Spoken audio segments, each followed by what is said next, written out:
My kids, especially my boy, loves helping me out when I'm working in the garden.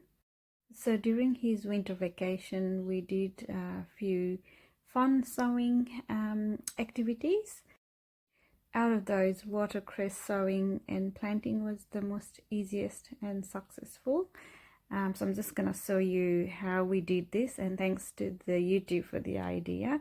So we just got this reusable tray from the supermarket that we used at home, and we put a few little cotton pads and poured some water and sprinkled the seeds. And we kept spraying water and left it for about 5 to 6 weeks until it germinated, and then we just transferred the cotton pads in two different pots, and it really took off.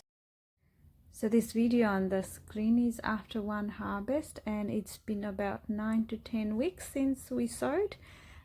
So yeah, we're really loving it, and it's highly nutritious green. So I'm hoping to enjoy much more in the future, and it's really fun for the kids, so I highly recommend to try this at home.